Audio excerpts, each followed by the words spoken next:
इस कार्यक्रम के पुण्यार्जक हैं स्वर्गीय श्री सवाईलाल जैन जी की 21वीं पुण्य स्मृति पर श्रीमती चिंतामणि सवाईलाल जैन परिवार, कन्नौज, मुंबई।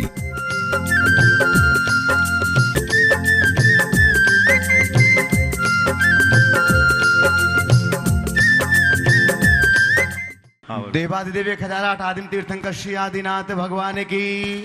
दोनों हाथों को आकाश की ऊंचाई में प्रदान करते हुए पूरी चेतना के साथ अपनी उपस्थिति का एहसास प्रदान कीजिएगा। चैतन्य चमत्कारी चिंतामणि श्री पार्श्वनाथ भगवान की, वर्तमान शासन नायक श्री वर्धमान भगवान की, 24 तीर्थंकर भगवंतों की, संत शिरोमणि 108 आचार्य गुरुवर श्री विद्यासागर जी महामुनिराज की, परंपराचार्य श्री समय सागर जी महाराज की, गुणायतन प्रणेता, शंका समाधान प्रवर्तक, भावना योग जनक, तरुणाई के प्रखर वक्ता पूज्य मुनिवर श्री प्रमाण सागर जी महाराज की, पूज्य मुनिवर श्री निर्वेग सागर जी महाराज की, पूज्य मुनिवर श्री संधान सागर जी महाराज की, समस्त मुनि संघ की। आइएगा बंधु, मध्य प्रदेश की राजधानी भोपाल, जहां पर कल हम सभी लोगों ने भगवान महावीर के जन्म महोत्सव को संपूर्ण दिवस बहुत आनंद उत्साह से मनाया। साथ ही पूज्यवर मुनि श्री प्रमाण सागर जी महाराज का 38वां दीक्षा महोत्सव भी हम सभी लोगों ने आनंद और उत्साह के साथ मनाया। रविंद्र भवन और आज प्रातः काल की मंगल वेला में पूज्य श्री रविंद्र भवन से विहार करते हुए जवाहर चौक के इस भव्यतम परिसर में विराजित हैं, जहां से आप टीवी चैनल का सबसे लोकप्रिय कार्यक्रम देख और सुन रहे हैं। पारस चैनल, आदिनाथ चैनल और प्रामाणिक ऐप के माध्यम से तथा अन्य डिजिटल माध्यमों से इस शंका समाधान के लोकप्रिय कार्यक्रम को यहां पर बैठे हुए समस्त दर्शकों का और देश और दुनिया में अपने टीवी चैनल के माध्यम से अपनी स्क्रीन के सामने बैठे हुए उन सभी दर्शकों का हम हार्दिक स्वागत एवं अभिनंदन करते हैं। आइएगा बंधु, शंका समाधान के लिए हम पूज्य श्री के पावन श्री चरणों में प्रार्थना करें। उसके पूर्व महाराज श्री का मंगल आशीष ग्रहण करते हैं। दोनों हाथों को जोड़िएगा, आपके लिए भी मंगल आशीष मिले। आपके माध्यम से देश और दुनिया में इस कार्यक्रम को देख रहे सभी भव्य आत्माओं के लिए भी मंगल आशीष की छांव पहुंचे। हे महाराज श्री, नमोस्तु नमोस्तु नमोस्तु, इच्छामी इच्छामी इच्छामी। और आइएगा, हम सीधे सीधे बिना किसी औपचारिकताओं के पूज्य श्री के पावन श्री चरणों में प्रार्थना करते हैं। और आज हमारे साथ ब्रह्मचारी अभय भैया जी भी आज यहाँ उपस्थित हैं, तो हम उनसे निवेदन करते हैं कि वे मुनि श्री संधान सागर जी महाराज जी के चरणों में आगे के सत्र के लिए प्रार्थना करें। और आइए चलते हैं आप सभी की ओर से शंका समाधान के कार्यक्रम के संचालन के लिए आप सभी को निवेदन करूंगा परम पूज्य मुनिवर श्री संधान सागर जी महाराज से दोनों हाथ उठा के जयकार लगाएंगे। बोले परम पूज्य मुनि श्री प्रमाण सागर जी महाराज की। और गुरुवर के सपनों को दोनों भैया साकार करते रहते हैं। आज के इस शंका समाधान के सत्र में प्रथम प्रश्न के लिए श्रवण जी जैन नगर लाल घाटी वे अपना प्रश्न करेंगे और तैयार रहेंगे अपने बीच में। पिड़ावा से कवि मनोज जी निडर यहाँ पर उपस्थित हैं, वे तैयार रहेंगे। श्रवण जी जैन अपना प्रश्न करें। हाँ, सभी साधु परमेष्ठी को नमोस्तु। महाराज जी को इच्छामी। महाराज जी, मेरी शंका है कि दुनिया में प्रत्येक देश में अनेक उच्च कोटि के ज्ञान वाले व्यक्ति हैं। कोई नोबेल पुरस्कार विजेता है, कोई राष्ट्रपति प्रधानमंत्री है, कोई बड़ी कंपनियों के संचालन आदि करते हैं। किंतु और जब भी हमने देखा है कि परीक्षा में जब भी कोई ऐसा ऑब्जेक्टिव टाइप प्रश्न, कठिन प्रश्न आता था जिसका उत्तर हमको पता नहीं होता था 100%, किंतु उपलब्ध विकल्पों का विश्लेषण करने से हम लोग सही निष्कर्ष पर पहुंच जाते थे। आज दुनिया का सबसे कठिन प्रश्न है, जगत को व जीवन को कौन व्यवस्थित करता है, जिसका 100% उत्तर नहीं मालूम, किंतु विभिन्न उपलब्ध मतों के विकल्पों का विश्लेषण करके आसानी से निष्कर्ष पर पहुंच सकते हैं। फिर भी ये बड़े बड़े लोग क्यों नहीं पहुंच पाते हैं महाराज जी? देखिए, आपने जो सवाल किया है बड़ा दार्शनिक सवाल। जगत का नियंत्रण और संचालन करने वाला कौन? विभिन्न दर्शनकारों के अपने अपने अभिमत और सभी अपने अपने अभिमत के अनुसार ही इस विषय में अपनी अलग अलग अवधारणा रखते हैं। जैन दर्शन का इसमें स्पष्ट अभिमत है कि सत्ता शाश्वत होती है, वो अनादि से है, अनंत काल तक रहेगी। न इसे किसी ने बनाया है, न कोई इसे मिटा सकता है। यह अनादि से है और अनंत काल तक रहेगी। इस शाश्वत सिद्धांत को जो समझ लेते वो और किसी बात को स्वीकार नहीं सकते। सवाल है, अगर इस संसार को किसी ने बनाया तो उसे किसने बनाया? जिसने उसे बनाया उसको किसने बनाया? तो ये सवाल आएगा, फिर उसको किसने बनाया? इसका कोई अंत नहीं। इसलिए जैन दर्शन कहता है इस संसार को किसी ने नहीं बनाया, अनादि से बनाया है, ऐसा मान। महाराज जी, अपन लोग तो समझते हैं, जैन लोग भी समझ रहे हैं, मगर ये बड़े बड़े लोग जो नोबेल ये सबको थोपा जा नहीं जाता। सबकी अपनी अपनी मान्यता, अवधारणाएं हैं और श्रद्धा, उसे वैसे ही चले। नमस्ते महाराज। अपने बीच में पिड़ावा से प्रवक्ता जैन समाज के कवि मनोज जी निडर वे अपना प्रश्न करें और उसके बाद में राजेश जी जैन लाल घाटी तैयार रहें। परम पूज्य मुनि श्री प्रमाण सागर जी महाराज सत्संग के पावन चरणों में बारंबार नमोस्तु वंदन। ज्ञान के सागर पूज्य प्रमाण सागर जी के चरणों में मेरे कोटि कोटि से प्रणाम है। जिनके हृदय में है वास जिन वाणी माँ का, ऐसे जिन वाणी के सपूत अभिराम है। जिनके युगल चरणों को छूता हूँ मैं जब, लगता है मुझे मिल गए मेरे राम है। और ऐसे गुरु चरणों की रजपा में धन्य हुआ, जैसे मिल गए मुझे मेरे घन श्याम है। जैसे मिल गए मुझे मेरे घन श्याम है। गुरुदेव, मेरा प्रश्न यह है कि जैन धर्म एक क्षत्रिय धर्म है और निर्ग्रंथ संत एक असली योद्धा है। कृपया इन कथनों पर हमारा मार्गदर्शन करें। ये जैन धर्म क्षत्रियों का धर्म है और निर्ग्रंथ असली योद्धा है। अगर इसे हम ठीक तरीके से समझे तो इसमें बहुत गहरा अर्थ हम सबको प्राप्त हो सकता है। जैन धर्म क्षत्रिय का धर्म है। क्षत्रिय कोई एक जाति नहीं, क्षत्रिय हमारी परिणति है। सच्चे अर्थों में क्षत्रिय वो है जो पाप से सबकी रक्षा करे। तो जैन धर्म इस अर्थ में पूरी तरह क्षत्रिय धर्म है जो सबके पापों की रक्षा करता। निर्ग्रंथ मुनि योद्धा हैं क्योंकि वो अपने विकारों से लड़ते हैं, अपने दोषों और दुर्बलताओं से लड़ते हैं। जो बाहर के शत्रुओं से लड़े वो वीर है और जो भीतर के शत्रुओं को हराए वो महावीर। तो इस अर्थ में हम योद्धा कहें तो कोई अत्युक्ति नहीं। नमस्ते। राजेश जी जैन लाल घाटी और छोटी उम्र में बड़ी ऊंचाइयों को छूने वाले आज अपने बीच में अहमदाबाद से राज जी मेहता यहाँ पर उपस्थित हैं। अपना प्रश्न गुरु चरणों में करेंगे। राजेश जी जैन लाल घाटी हैं यहाँ उपस्थित। बोलो। प्रश्न करें, समय को बचाएं, बीच वाले गैप को कम करें। नमोस्तु गुरुदेव। मेरा प्रश्न है, आजकल टेक्नोलॉजी का जमाना है, नित नए इनोवेशन हो रहे हैं। एक टेक्नोलॉजी सुबह जन्म लेती है और शाम तक पुरानी हो जाती है। इसको मानव जीवन में अपनाने में कठिनाई तो हो ही रही है। आदमी का धैर्य और बल भी कमजोर हो रहा है।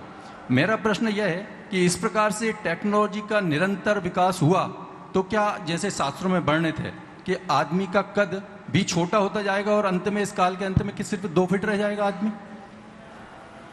देखिए, 2 चीजें हैं। एक है कला गुण और दूसरी चीज है तकनीक। कला गुण शाश्वत होता है, तकनीक या टेक्नोलॉजी बनती बदलती रहती। तो कला गुण तो सदैव सदियों से है और सदियों तक रहेगी। तकनीकें रोज नई नई आती है, बदलती। इसलिए तकनीकी विकास के साथ साथ कला और गुणों के विकास का भी ध्यान रखना चाहिए। जब मनुष्य तकनीक पर ज़्यादा निर्भर होने लगता है तो वो अपने कला गुणों से भूल जाता है, दूर हो जाता है। और जब कला गुण खो जाते हैं तो हमारा व्यक्तित्व अपने आप संकीर्ण होने लगता है। आप उस समय को याद कीजिए जब कैलकुलेटर नहीं था तो आप बड़े बड़े गणित उंगलियों पर कर लेते थे। जब आपके पास मोबाइल नहीं थी सैकड़ों लोगों के फ़ोन नंबर आपको याद रहते थे। अब तो कई लोगों को खुद का नंबर पता नहीं। ये चीज़ें हैं। तो तकनीक का उपयोग करना बुरा नहीं है, पर तकनीक पर आश्रित रहना अच्छी बात है। इसलिए तकनीक पर निर्भरता हमारी कम होनी चाहिए। दूसरी बात, आपने कहा कि हमारी शरीर की ऊंचाई कम होगी, निश्चित होगी, उसका तकनीक से संबंध नहीं है, काल का प्रभाव है। काल के प्रभाव। हाँ, उत्तरोत्तर हम कम छोटे होंगे और अंत में एक हाथ बच जाएंगे, मात्र एक हाथ बस। नमस्ते महाराज। अगला राजजी मेहता अहमदाबाद से अपने बीच में, जिन्होंने छोटी उम्र में बड़ी ऊंचाइयों को छुआ और उसके बाद में तैयार रहेंगे विजित राजा जी पाटनी। विजित राज पाटनी। विजित राज गुरुदेव के चरणों में नमोस्तु। गुरुदेव, आज एक संदेश के साथ भी मैं आया हूं यहीं पर। गुजरात के शिक्षा मंत्री जो कि श्री कुबेर भाई डिंडोर हैं और उत्तर प्रदेश से राज्य मंत्री श्री रघुराज सिंह जी ठाकुर हैं जो कि श्रम एवं रोजगार मंत्री उत्तर प्रदेश सरकार से हैं। वह आपका शंका समाधान नियमित रूप से सुनते रहते हैं। उन्होंने समय की अनुकूलता के ना होते हुए कल उपस्थित ना हो पाए, पर उन्होंने हमें संदेश देने के लिए भी कहा है और आपके चरणों में नमोस्तु कहा है कि आपके 38वें दीक्षा दिवस पर आपको शुभकामनाएं और आपका रत्नत्रय ऐसे ही मंगलमय हो। साथ ही साथ गुरुदेव, विदेश में काफ़ी लोग शंका समाधान देखते हैं, पर कुछ मेरे मित्र हैं जिनको ये था कि आप अंग्रेजी में भी कुछ चीज़ें कहें जो इस माध्यम से उन लोगों तक भी पहुँचे। मैंने एक छोटा सा कृति तैयार किया है जो आपके चरणों में मैं 1 मिनट के अंदर अंदर रखूँगा। यह कृति है आपके बारे में, एक जैन मुनि के बारे में और कैसे दीक्षा होती है इसके बारे में। अंग्रेजी में कृति है, छोटी सी है। यह मैं कल कहने वाला था पर आज कह रहा हूँ। So today we gather to celebrate the 38th Diksha Divas of Jain monk Praman Sagar ji, an event of profound spiritual significance. Diksha in Jainism symbolizes the ultimate renunciation and commitment to a life of asceticism, truth and compassion. It marks the beginning of monastic journey where worldly attachments are abandoned to embrace the Panch Mahavratas. The Panch Mahavratas led by Mahavir, that is our ultimate Lord and the 24th Tirthankar of Jainism. Ahimsa, that is non-violence, Satya, truth, Achaurya, non-stealing, Brahmacharya, celibacy or chastity, and Aparigraha. Praman Sagar ji's 38-year journey as a monk exemplifies unwavering dedication to these principles. His life of simplicity and spiritual discipline has inspired countless individuals to reflect on their own path and strive for inner purity.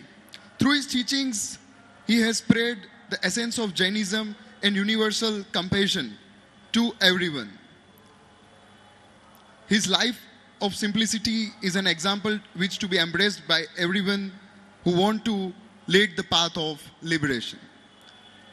As we commemorate this milestone in Bhopal today, let us honor his contributions and reflect on how we incorporate these values into our lives. May this occasion inspire us to walk the path of truth, non-violence, and to be अहिंसावादी। महाराज जी, यह एक छोटा सा संदेश था जो कि मैंने अंग्रेजी में तैयार किया और मैं चाहता हूँ इस माध्यम से लोग भी जाने। गुरुदेव, प्रश्न के रूप में मैं ये रखना चाहूँगा कि 4 स्टेप्स हैं ज्ञान के, बुद्धिमत्ता के। तो पहला होता है इंफॉर्मेशन, जानकारी। Information gets into education. जो आज स्कूलों में शिक्षा तो मिलती है पर ज्ञान नहीं मिलता है वहाँ पे। इन टुडेज एजुकेशन हम लोग अभी नॉलेज नहीं दे पा रहे हैं। तो information, education, knowledge and wisdom, इन 4 पद को जिनागम कैसे देखता है अगर कहूँ तो जी नमस्ते। Information, education, knowledge and wisdom, बिल्कुल सही बात। इंफॉर्मेशन केवल कलेक्शन ऑफ इंफॉर्मेशन ही है, ये तो गूगल के पास भी है। ज्ञान सूचनाओं के संग्रह का नाम नहीं है, ज्ञान हमारे भीतर का तंत्र है। हमारे यहाँ 4 शब्द हैं: विद्या, बुद्धि, मति और प्रज्ञा। समझ गए? विद्या हमें लोगों के माध्यम से मिलती है, हम प्राप्त करते हैं अभ्यास के बल पर। बुद्धि मनुष्य अपने कर्म से प्राप्त करता है।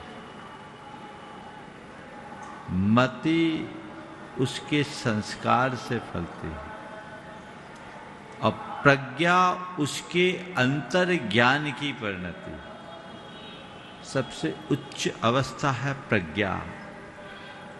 अंग्रेजी में प्रज्ञा के लायक कोई शब्द नहीं है, फिर भी तुलनात्मक रूप से कहें तो विजडम भले कह सकते हैं, पर विजडम एक प्रकार की बुद्धि से ही संबद्ध है, इंटेलेक्ट जिसको बोलते हैं। सच्चा ज्ञान अंतर ज्ञान है, जो हमें हिताहित का बोध करा दे, वो प्रज्ञा है। जो अपने पराये का भेद जगा दे, वो प्रज्ञा है। जो है और उपादेय का ज्ञान करा दे, वो प्रज्ञा है। जो निज पर की पहचान करा दे, वो प्रज्ञा है। जो ज्ञान का सबसे श्रेष्ठतम रूप। समझ? चलो नमस्ते। विजित राज जी पाटनी और उनके साथ में अमित जी टड़ैया, पूरी पंचायत आ जाए। मनोज जी बागा भी आ गए। अध्यक्ष विजित जी अपना प्रश्न गुरु चरणों में करें और उसके बाद में तैयार रहेंगे दिल्ली से अपने बीच में स्नेहा जैन, पारस जैन एडवोकेट यहाँ पर हैं। तीनों मुनि राजों के चरणों में नमोस्तु नमोस्तु नमोस्तु। शुल्लक जी को इक्षामी इक्षामी इक्षामी। गुरुदेव, सबसे पहले तो आपका पार्श्वनाथ दिगंबर जैन मंदिर जवाहर चौक भोपाल में आने से हम सब यहाँ के रहवासी बहुत अभिभूत हैं और हमें बहुत खुशी है कि अब हमें आपसे यहाँ पे भले ही कितने भी समय मिले धर्म लाभ हमें प्राप्त होगा। सभी लोगों की ये मंशा है। मैं सभी रहवासियों की ओर से आपको कोटि कोटि नमन करता हूँ। मेरा प्रश्न ये है गुरुवर कि आगम से संबंधित है कि जैसे कोमा में अगर कोई मनुष्य है और उसकी जो स्थिति है, क्या वह एक निगोदिया जीव के समान ही होती है? पहला प्रश्न है और इसके बाद एक दूसरा प्रश्न और है बस। देखिए, कोमा में रहने वाले जीव की स्थिति निगोदिया जीव के समान नहीं। निगोदिया जीव तो बिल्कुल समझ लीजिए चेतन है, पर उसके अंदर चेतनत्व के कोई लक्षण नहीं। कोमा में उसका मस्तिष्क काम नहीं कर रहा, बाकी पूरा शरीर काम कर रहा है। उसे निगोदिया जीव के रूप में नहीं कह सकते, वो अचेत अवस्था है। समझ गए? सचेतनता नहीं है, क्योंकि मस्तिष्क काम नहीं कर रहा। पर विकल्प चलते रहते होंगे, चल सकते हैं। इसमें गुरुदेव, दूसरा प्रश्न ये था मेरा कि जो हमारे सभी तीर्थंकरों के 10 अतिशय होते हैं, उस 10 अतिशय में से एक सफ़ेद खून का रहना और दूसरा निहार का ना होना, ये 2 चीज़ होती है। ओ, मेरा एक आपका सवाल समझ गया। दूसरे ये सवाल समझ गया, उत्तर दे देता हूँ ना, टाइम बचा। देखिए, ये कई बार सवाल आता है कि तीर्थंकरों के रक्त को श्वेत क्यों कहा, दुग्धवत, और दूसरा आहार हो और निहार ना हो। गुरुदेव मथुबन जी में विराजमान थे। 1987 की बात है। एक बौद्ध भिक्षु गुरु चरणों में आया अपनी बहुत सारी जिज्ञासाएं ले। गुरुदेव के पास बैठा, उन्होंने ये सवाल किया कि गुरु, हमें एक बात समझ में नहीं आती कि तीर्थंकरों को आहार होता निहार नहीं होता, जबकि मेडिकली ठीक नहीं। गुरुजी एक छोटे से पाटे पे बैठे थे, सामने लकड़ी का टुकड़ा पड़ा था। उन्होंने कहा कि ये बताओ, इस लकड़ी के टुकड़े को जलाएंगे तो राख तो बचेगी? बोले हाँ हाँ, कुछ ना कुछ तो राख बचेगा, इस वेस्टेज तो बचना ही चाहिए। बोले एक टुकड़े को जलाएंगे तो बोले थोड़ा सा राख होगा। बोले 10 किलो को जलाएंगे तो और ज़्यादा होगा। बोले 1 मन को जलाएंगे तो और ज़्यादा होगा। 1 टन को जलाएंगे तो और ज़्यादा होगा। जिस अनुपात से लकड़ी होगी उस अनुपात से राख होगा।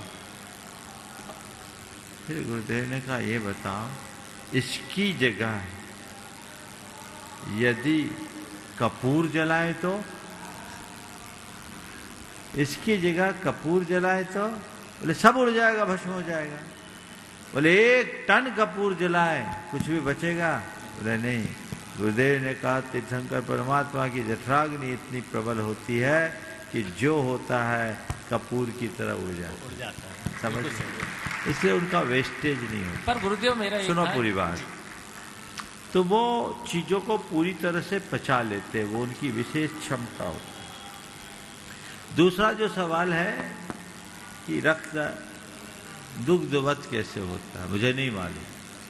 पर मैं एक बात जानता हूं, एक बच्चे को एक माँ जब जन्म देती है तो उसके पेट में दूध आता है कि नहीं आता? क्यों आता है? क्यों आता है? बच्चे को जन्म देने के उपरांत माँ के पेट में दूध आता है। क्यों आता है? इसलिए कि उस बच्चे के प्रति माँ के मन में ममता है। तो एक बच्चे के प्रति ममत्व होने के कारण माँ के पेट में दूध आ सकता है। तो जिसका जगत के हर प्राणी के प्रति ममत्व है, उसका अगर रक्त दुग्धवत परिणत हो जाए तो क्या आश्चर्य, कोई दिक्कत नहीं है। तो ये भावनात्मक परिणति। पर गुरुदेव जो अपने, हाँ, हुकुमचंद जी भी बोल दीजिए। हुकुमचंद जी, कोषाध्यक्ष सवाल है? पंचायत कमेटी। चलो। तीनों मुनि राजों के चरणों में नमोस्तु। छुल्लक जी महाराज को इच्छा में। महाराज साहब, मेरा यह प्रश्न है कि भगवान महावीर स्वामी का जीव इतना भव्य होने के बाद उन्होंने, उनका जो जीव है, एक कोड़ा कोड़ी सागर तक 42,000 वर्ष कम पूरे संसार का परिभ्रमण किया, तो ऐसी क्या कमी उनके जीव में रही कि जो उनको इतना पूरा चौथा काल इस संसार परिभ्रमण में लगा? इसी को बोलते हैं भवितव्यता। समझिए, भवितव्यता बहुत विचित्र चीज है। जब तक हमारा भवितव्य नहीं सुधरता तब तक चीजें हमारे अनुकूल नहीं। अपने बीच में इधर हजारीबाग से सेठी परिवार से सुनील जी सेठी, जिनकी बहुत उत्कृष्ट समाधि गुरु चरणों में हुई, उनकी बिटिया और दामाद यहाँ पर उपस्थित है। जोरदार तालियों से उनका स्वागत अभिनंदन कर दें। एडवोकेट पारस जी, स्नेह जी जैन दिल्ली, वे अपना प्रश्न कर रहे हैं। और उसके बाद में तैयार रहेंगे कीर्ति जी जैन दिल्ली। नमोस्तु महाराज जी। महाराज जी कहते हैं कि बच्चे भगवान का स्वरूप होते हैं, तो क्या एक मातृत्व भी बच्चे की, मतलब मातृत्व जो होता है वो बच्चे की साधना और स्वरूप है भगवान की सेवा करने का? और मैं अपने बच्चे के अंदर स्पिरिचुअल वैल्यूज कैसे डेवलप कर सकूं? बच्चे के अंदर स्पिरिचुअल वैल्यूज कैसे डेवलप कर सकूं? देखिए, ये जो कहा जाता है कि बच्चे भगवान जैसे होते हैं या भगवान स्वरूप होते हैं, ये इसलिए कहा जाता है कि बच्चों में अनंत संभावनाएं होती है और उनमें निश्चलता हो। उस निश्चलता के कारण बच्चों को स्वरूप कहते हैं। अब बच्चों की माँ को हम इस संदर्भ में भगवत स्वरूप संतान को जन्म देने वाली मान तो सकते हैं, बशर्ते उसमें वो मातृत्व के सारे गुण समाहित हो। तुमने पूछा अपने बच्चों में आध्यात्मिक संस्कार हम कैसे डालें? आध्यात्मिक संस्कार हम कैसे डालें? छुल्लक महाराज जी को एक शामिल। गुरुदेव, स्वयं को हाई फ्रीक्वेंसी पर वाइब्रेट करने के लिए क्या पुरुषार्थ करें? स्वयं को हाई फ्रीक्वेंसी पर वाइब्रेट करने के लिए क्या पुरुषार्थ करें? अपने को हाई फ्रीक्वेंसी में वाइब्रेट करने के लिए कुछ मत करो, सारे डिस्ट्रैक्शन से अपने आप को बचा लो। ये डिस्ट्रैक्शन है ना, हमारी फ्रीक्वेंसी को डिस्टर्ब करती है। अपने लक्ष्य पर फोकस रखो, उद्देश्य के साथ जियो, सब चीज़ें हो जाए। आगे नमस्ते। प्रशांत सिंह जी तोमर और साथ में हैं प्रसम जी जैन, और इंदौर से अपने बीच में विजय जी पाटोदी भी उन्हीं के साथ में उपस्थित हो जाएंगे। और उसके बाद में तैयार रहेंगे गुणायतन मंत्री चंद्रकला जी पाटनी, रांची। आचार्य जी को बहुत बहुत कोटि कोटि प्रणाम। महाराज जी, मेरा एक प्रश्न था छोटा सा। जैसे कि आजकल हम देखते हैं मोबाइल का यूज़ बहुत है और बच्चे इसका बहुत ज़्यादा उपयोग करते हैं, जिसकी वजह से जो आजकल देखने में आता है कि जो शारीरिक क्षमताएं हैं कम हो गई हैं और चिड़चिड़े हो रहे हैं बच्चे, साथ में अनडिसिप्लिन हो रहे हैं, जो कि ना भविष्य के लिए बहुत खतरनाक है। तो इससे कैसे छुटकारा पाया जाए? देखिए, बच्चों को आप बोलते हो, बच्चों को मोबाइल सिखाया किसने? इसका एक उपाय है, बड़े मोबाइल का सीमित प्रयोग करना शुरू करें, कुछ परहेज करें। सिंगापुर में एक दंपति है, मल्टीनेशनल कंपनीज में अच्छी पोस्ट पर काम करते। उन्होंने एक दिन मुझसे कहा, महाराज जी हम लोगों ने एक नियम ले लिया। बोले क्या? बोले अपने ऑफिस से बाहर इंटरनेट का उपयोग नहीं करेंगे। हमने कहा नियम तो बहुत अच्छा है, क्यों लिया? बोले महाराज जी जिस दिन हमारे पेट में बच्चा आया, हमने तय किया कि यदि हम लोग दिन भर मोबाइल चलाएंगे तो बच्चों को रोक नहीं पाएंगे, हमें उसकी ज़रूरत नहीं। तो हमने तय कर लिया कि घर में बेसिक फ़ोन से काम करेंगे, इंटरनेट का उपयोग ही नहीं करेंगे, स्मार्टफोन यूज नहीं करेंगे, और इंटरनेट की मूल ज़रूरत अपने प्रोफेशन के लिए है तो हम लोग उसका केवल ऑफिस में ही प्रयोग करेंगे। और फिर मैंने देखा उनका बच्चा 3.5 साल का था जब मेरे पास आया, और एक दूसरा बच्चा मोबाइल लिया हुआ था। उसको देखकर उसने कहा, अरे ये बहुत गंदी चीज़ है, इसका उपयोग क्यों करते हैं? बच्चे के अंदर ये संस्कार देते। तो माँ बाप पहले खुद को तैयार करे, तब बच्चों से अपेक्षा रखें। आप तो 24 घंटे खुद मोबाइल पकड़े रहो और बच्चों को मोबाइल से बचने की बात करो, कहाँ हो? और आजकल की माताएं तो बच्चों का मन लगाने के लिए खुद मोबाइल पकड़ा देती है, ताकि बच्चा थोड़ा मोबाइल में बिजी हो जाए तो माँ इजी बनी रहे। कैसे काम चले? बहुत बहुत धन्यवाद।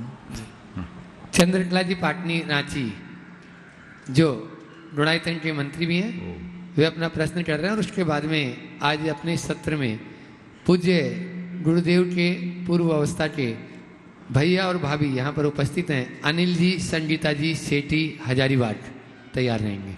मेरी तरफ से, जगत के सब जीवों की तरफ से, मुनिराजों के चरणों में नमोस्तु। सब छुल्लक जी महाराज के चरणों में इच्छामी। सिर्फ दिखावे के लिए अच्छा बनना शायद बुरा से भी बुरा है, तो इस छल कपट के दिखावे से कैसे बचे इंसान? दिखावे के लिए अच्छा बनना तो बुरा है ही। देखिए, अच्छा बनना, अच्छा दिखना, दोनों में बड़ा अंतर है। लोग इसमें प्रयास करते हैं कि मैं अच्छा दिखूं, अच्छा कहलाऊं। कुछ लोग और थोड़े आगे बढ़ जाते हैं कि मैं अच्छा करूं। अच्छा दिखूं, अच्छा कहलाऊं, अच्छा करूं, इसमें कुछ अच्छा नहीं है। एक और जोड़ लेते, अच्छा पाऊं, इसमें क्या अच्छा है? मैं कहूँगा सब कुछ अच्छा हो जाएगा यदि हमारे साथ अच्छा बनूं की भावना आ जाए। तो हम अपने आप को अच्छा बनाएं, अंतरंग से अच्छा बनाएं। बाहर हम कैसे हैं वह महत्वपूर्ण नहीं है, हमारे भीतर क्या है सबसे महत्वपूर्ण वो। अपने बीच में अनिल जी, संगीता जी, सेठी, हजारीबाग यहाँ पर उपस्थित है। जोरदार तालियों से आप लोग स्वागत, अभिनंदन करें। और मैं चाहूँगा वे प्रश्न गुरु चरणों में करेंगे, और उसके बाद में जयपुर से पुष्पा जी सोरानी तैयार रहेंगे। नमोस्तु महाराज जी, इच्छा में महाराज जी। महाराज जी, मेरा प्रश्न है, बीता हुआ कल को लौटाया नहीं जा सकता, आने वाला कल बेहतर हो, इसके लिए आज पर कैसे फोकस करें? बीते हुए कल को लौटाया नहीं जा सकता, आने वाला कल आज से बेहतर हो, उसके लिए एक ही काम है, हमेशा ध्यान रखो कि समय बीतने के बाद लौटेगा नहीं, इसलिए जो है हमें इसका भरपूर उपयोग करना। बस जो हर पल समय की दुर्लभता और उपयोगिता का ध्यान रखते हैं वे पल पल का उपयोग कर आगे बढ़ते हैं। नमस्ते महाराज। अपने बीच में जयपुर से पुष्पा जी सोरानी, वे अपना प्रश्न गुरु चरणों में करें और उसके बाद में तैयार रहेंगे सोनम शुभम सूची सिमनिया गुणायतन ट्रस्टी अपनी टीम के साथ में। नमस्ते महाराज श्री राम के भक्त हनुमान और सुग्रीव दोनों थे, लेकिन हनुमान के तो जगह जगह मंदिर देखने को मिलते हैं, सुग्रीव के क्यों नहीं? अच्छा सवाल।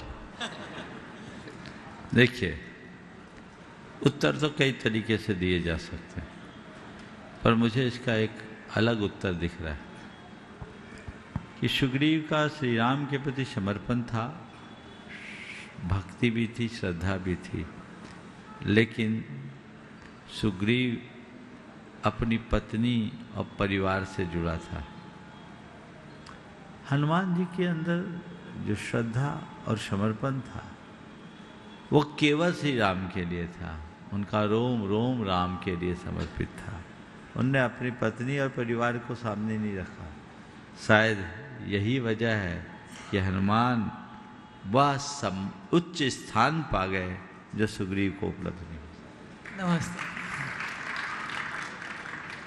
सोनम शुभम सूची सिमनिया गुणायतन ट्रस्टी और उसके बाद में तैयार रहेंगे डॉक्टर जितेंद्र जी जैन जवाहर चौक गुणायतन ट्रस्टी। नमोस्तु गुरुदेव।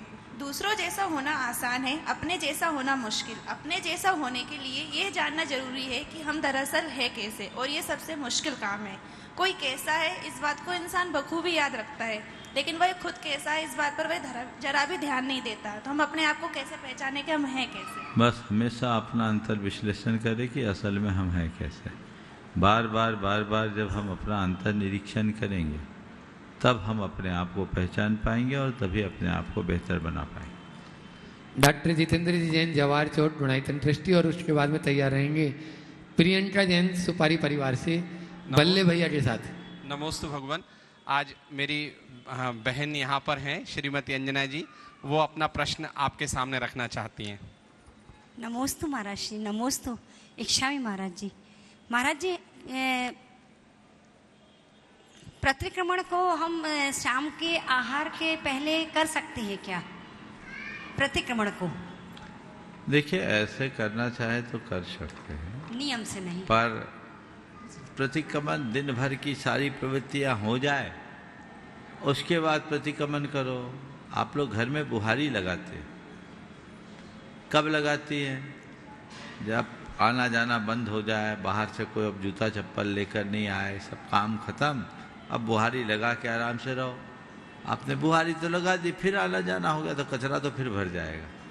नहीं करने से अच्छा है, लेकिन यदि सब काम निर्वृत्त करके, सब कामों से निर्वृत्त होकर करे तो ज़्यादा अच्छा। नमोस्तु। प्रियंका जी जैन सुपारी परिवार से बल्ले भैया के साथ में, और उसके बाद तैयार रहेंगे सुनील पब्लिशर्स। नमोस्तु गुरुदेव सुपारी परिवार का, आपकी साधना मंगल में हो। नमोस्तु नमोस्तु नमोस्तु भगवान। समस्त मुनि संघ के चरणों में बारंबार नमोस्तु, छुलक श्री के चरणों में इच्छामी। महाराज श्री, शांति धारा में अस्माकम शब्द के बाद जो लोगों के नामों का उच्चारण होता है, तो उन नामों के साथ में श्री जी के मस्तक पर शांति धारा चलती रहती है। तो ये उचित है कि गृहस्थ लोगों के नामों के साथ में श्री जी के मस्तक पर शांति धारा चल रही है, और यदि अगर उतने समय के लिए जल की धारा को रोक दिया जाए और नामों का उच्चारण बंद होने के बाद फिर से पुनः शांति धारा करना शुरू करें, तो ये गलत होता है क्या? ये सवाल तो उनसे पूछो जो इस तरह से कराते। महाराज जी, मतलब मोस्टली होता है ऐसे। होता है। अब शांति धारा में नाम ही लिखा अस्माकम, और आजकल शांति धारा के प्रति लोगों का रुझान बहुत हो गया है, तो अब ये भाव जुड़ गया कि जिसके जिसके नाम से शांति धारा होते हैं उसके जीवन की विघ्न बाधाएं दूर होती, तो नामावली बहुत सारी चलने लगी। अब मैं इसके सही गलत की बात नहीं करूँगा, पर हम जो कराते हैं वो आप सबको पता है। जी महाराज। हम तो शुरुआत में कर लेते हैं नाम, उसके बाद अभिषेक शांति धारा शुरू कराते हैं। जितने की शांति चाहिए सबका नाम पहले ले लो और शुरू से आखिरी तक शांति धारा करो कि ये सारे मंत्र उसकी शांति का कारण बन जाए। तो हमें ये प्रारूप अच्छा लगता है। मैं ये नहीं कहता कि कोई गलत कर रहा है, लेकिन खटकता तो है। अब भगवान की धारा चल रही है, बीच में नाम आ रहे, फिर कई शांति धाराओं में तो दो तीन बार नाम आ जाते हैं। एक बार ले लो सबके नाम और बाद में शांति धारा करो तो एकदम अविरल धारा चले तो ज्यादा अच्छा है। मन भटकता है उस समय जब वो लोगों के नाम आते हैं। चलिए नमोस्तु महाराज जी। सुनील जी पब्लिशर्स लालघाटी और साथ में हैं अंशुल जी शाह उनके, और उसके बाद तैयार रहेंगे राजेश जी पारस होम्स गुणायतन ट्रस्टी। शंका समाधान के जनक परम पूज मुनि श्री प्रमाण सागर महाराज जी के चरणों में त्रिबार नमोस्तु। महाराज जी, जो रिश्ते रिश्ते नहीं वो रिश्ते नहीं, जो रिश्तों के साथ नहीं चले वो रिश्ते नहीं, जो रिश्ते जिए नहीं जाएं वो रिश्ते नहीं। महाराज मेरा प्रश्न है कुटुंब और रिश्तेदारी के ऊपर।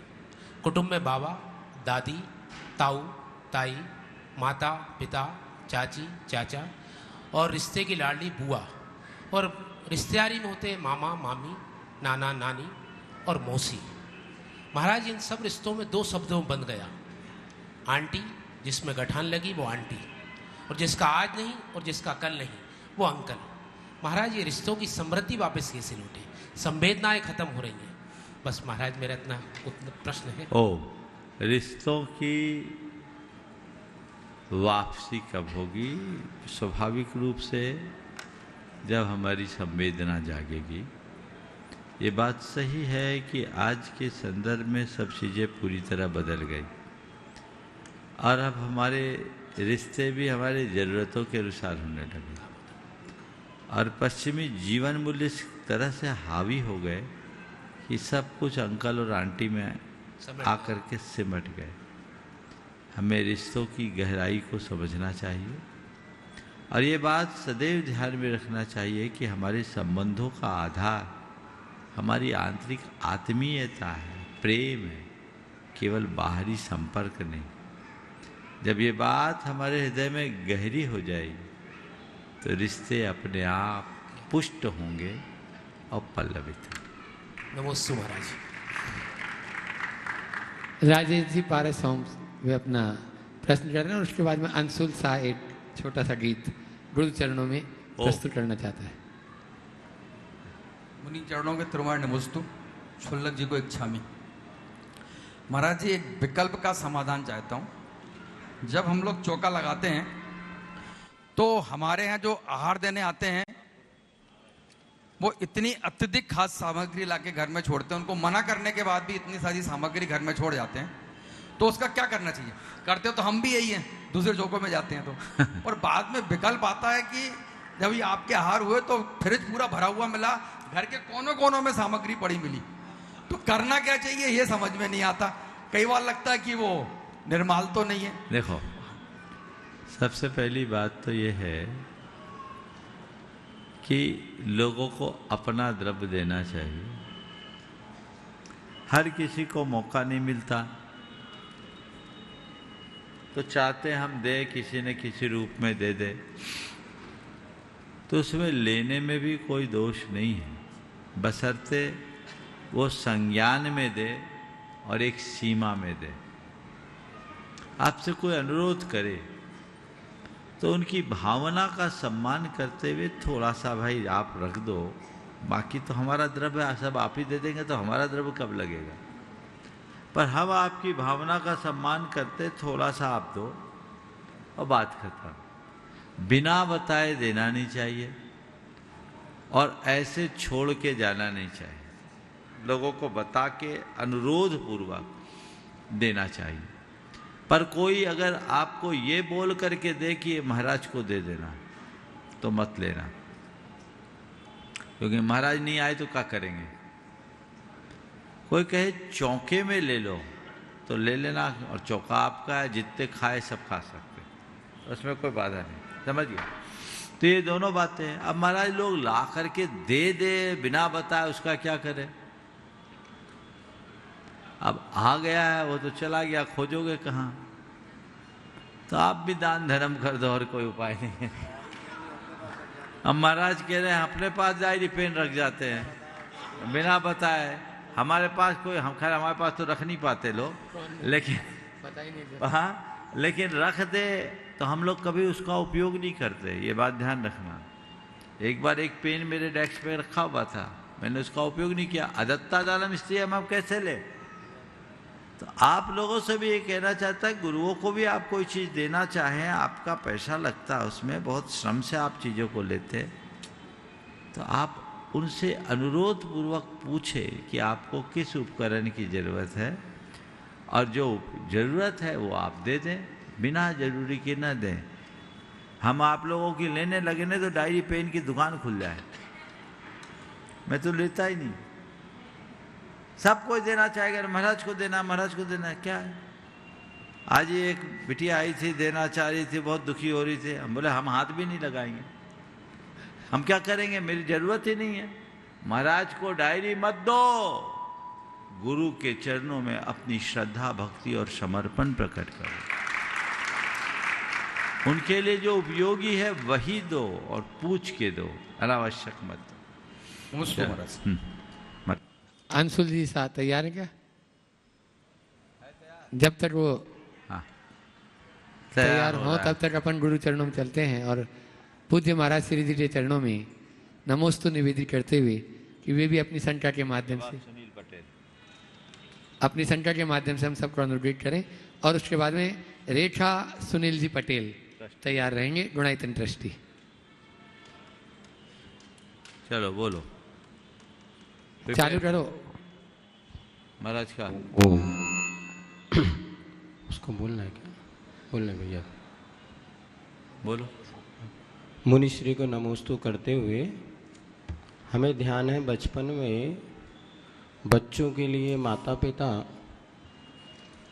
भोजन के पहले गाय का घी, उसमें थोड़ी काली मिर्च और बूरा मिला के देते थे। यद्यपि बच्चों को अच्छा नहीं लगता था, फिर भी माता पिता परिवार इसको जरूर देते थे। वो नीति आज हमने पढ़ी, आखिर ऐसा क्यों होता था?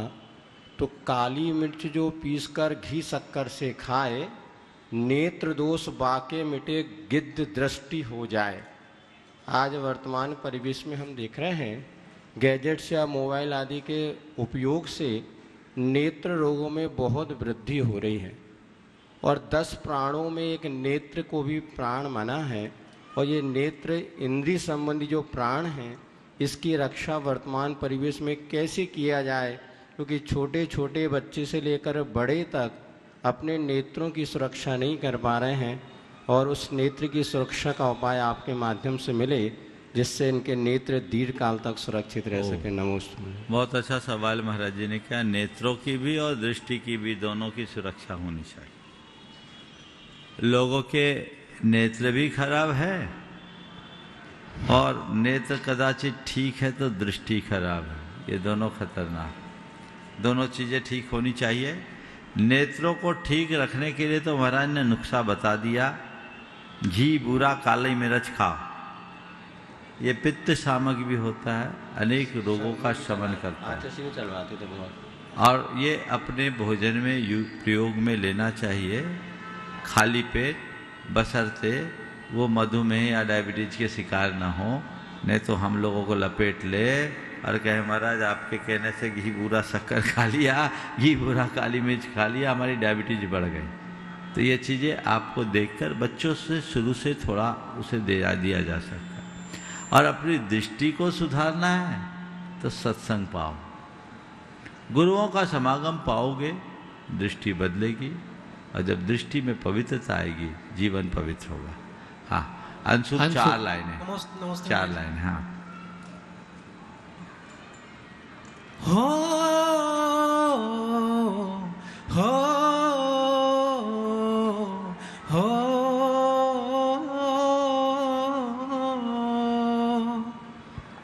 गुरु में संसार समाया, उनका है आशीष पाया।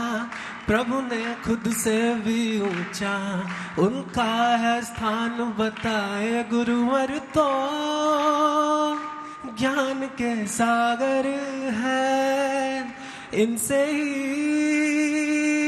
दुनिया है। ये गुरुवर तो ज्ञान के सागर है, इनसे ही हम सब हैं। हजारी बाग के हर घर में खुशियों का समा था छाया। गुरु विद्या सागर हथ कमलों ने दीक्षित उनको बनाया। गुरु है शीतल चंदा से सागर से गहरे ज्ञानी, प्रभु को हमने ना देखा बस बस इनकी कही है मानी। ये वो घड़िया जैनत्व धन्य हुआ, गुरुवर का साथ मिला। ये गुरुवर तो ज्ञान के सागर है, इनसे ही हम सब हैं। ओम जोरदार करके चलो बहुत चलो सुनील। और सुनील रेखा जी पटेल गुणायतन ट्रस्टी, उसके बाद में तैयार रहेंगे पूनम जी जैन इंदौर।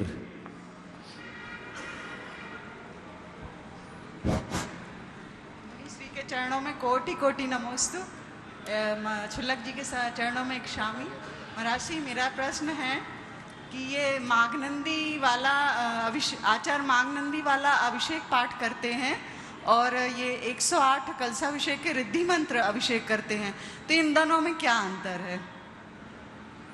देखिए, माघनंदी अभिषेक पाठ में अलग से 108 कलशों के अभिषेक का कोई विधान नहीं, तो अलग है। अभिषेक आपको करना 108 से करना, 1008 से करना, जैसा जिसका भाव हो वैसा करते जाए, उसमें कोई बुराई नहीं है।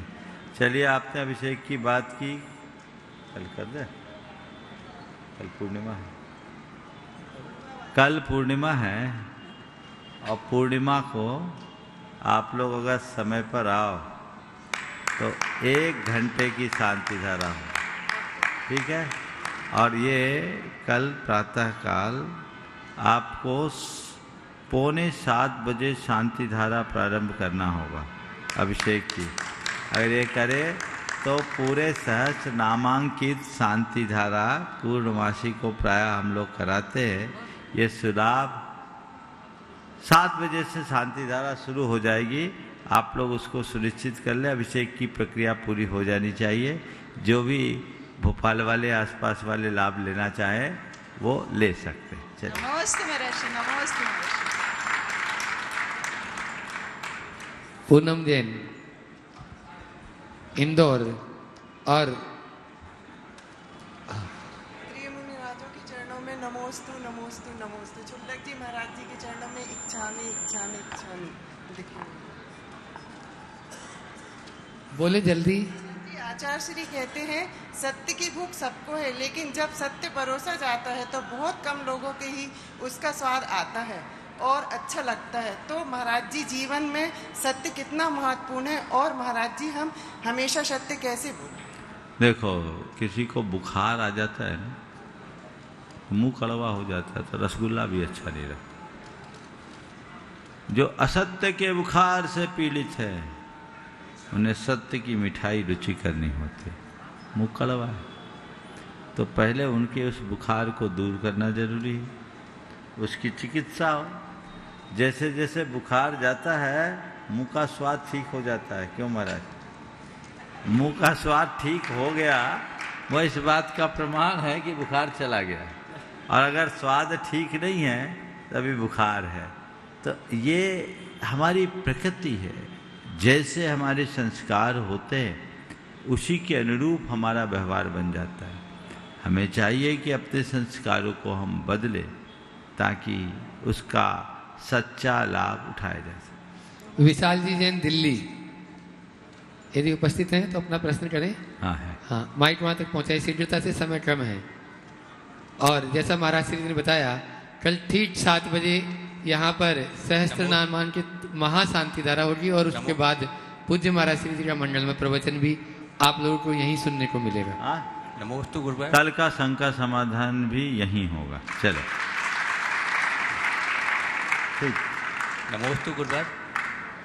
इच्छामी गुरुदेव। आचार्य श्री, मेरा एक गंभीर सवाल है डिवोर्स पे। मेरा एक गंभीर सवाल है डिवोर्स पे। जो आजकल समाज में, जैन समाज में जो तलाक हो रहे हैं, ये हमारे जो बड़े लोग थे, मम्मी पापा दादी, उनके समय में शिक्षा नहीं थी इतनी, शिक्षा कम से कम थी। शिक्षा आपका आशय मैं समझ गया, समय समापन पर है, इसलिए मैं इस विषय में मैंने अनेक बार प्रकाश डाला है। तलाक हमारी समाज का कलंक, और ये आज की जो बिगड़ी हुई सोच है उसका कुपरिणाम। आज लोग पढ़ लिख गए हैं और पढ़े लिखे लोगों में ये ज़्यादा हो रहा है। ये घोर असहिष्णुता का परिणाम है। अहम और उत्तेजना इतनी अधिक बढ़ गई कि प्रेम और आत्मीयता को स्थान ही नहीं बचता, इसलिए ये समस्या आने लगी। सामाजिक दबाव भी लोगों का ख़त्म हो गया। मैंने इसके कारण और निवारण पर अनेक बार व्यापक चर्चाएं की है। हमें इस पर बचना चाहिए, इसके प्रति एक जागरूकता लानी चाहिए, ताकि हम अपने जीवन को अच्छा बना सके और सब कुछ बेहतर हो सके। हम सबके जीवन में ऐसी बेहतरी हो, सबका मंगल और कल्याण हो। इस भाव के साथ समय हो गया, यहीं पर विराम। बोलिए अहिंसा परमो धर्म की।